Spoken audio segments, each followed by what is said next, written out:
প্রথমে একটা ডাক্তারখানা খুলেছিলাম, মানে ডক্টরখানা। তো সেখান থেকে একটা নার্সিংহোম থেকে সেখান থেকে 2-3টা বেড। আমাকে এখন কিছু করতে হয় না, সব আমার লোক লাগানো আছে, শুধু আমাকে গিয়ে খালি টাকা কালেকশন করতে হয়। প্রথমে 1টা ফ্লোর, 2টা ফ্লোর, 3টা ফ্লোর করতে বলতে এখন একটা অ্যাম্বুলেন্সও কিনে নিয়েছি। ওষুধ, মেডিসিন সব আছে আমার কাছেই। তো আমাকে এখন কিছু করতে হয় না, আমাকে গিয়ে শুধু প্রত্যেকটা রুমে গিয়ে খালি টাকা কালেকশন করতে হয়।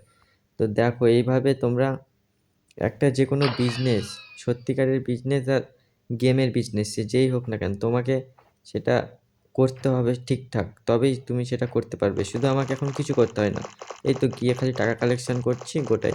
ডক্টর বসে এখানে চিকিৎসা করছে, নার্স আছে, হেল্পার আছে, সব আছে।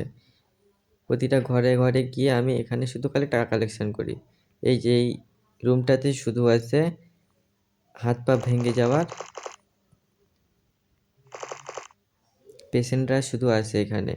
আর এখানে আসে তোমার করোনা মহামারীর পেশেন্টরা এখানে আসে। 2টা করে বেড আছে একটা করে রুমে, প্রত্যেকটা রুমে একটা করে ডক্টর আছে, নার্স আছে, হেল্পার আছে। এখান থেকে আমার বিজনেসের টাকা সম্পূর্ণ উঠে যায়। তো তোমরা যদি এই গেমটা খেলতে চাও তো আমাকে কমেন্ট করো ফটাফট, তো আমি তোমাদেরকে দিয়ে দেবো।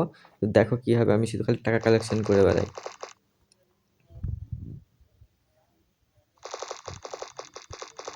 শুধু ঘরে ঘরে গিয়ে চেক করব আর টাকা কালেকশন করব।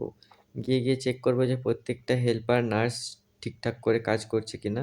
মানে আমি এখানকার ম্যানেজার, মালিক, এখানকার মালিক আমি। সম্পূর্ণ দায়িত্ব তো এখানে আমার। তো এটা তোমরা হচ্ছে ফুল 4টা-5টে ঘর আছে, ফুল তোমরা ইয়েটা দেখো। এখানে ঝাড় দেওয়ার জন্য আমি একটা লোক রেখেছি প্রত্যেকটা রুমের জন্য। তো তোমরা দেখো, জাস্ট লুকটা দেখো, কয়টা ঘর কিনেছি। এখানে আমার এখন অ্যাম্বুলেন্স আসবে, অ্যাম্বুলেন্স এসে দিয়ে গেল। আমি নিজে একটা অ্যাম্বুলেন্সও কিনেছি, অ্যাম্বুলেন্স এসে দিয়ে গেল পেশেন্ট।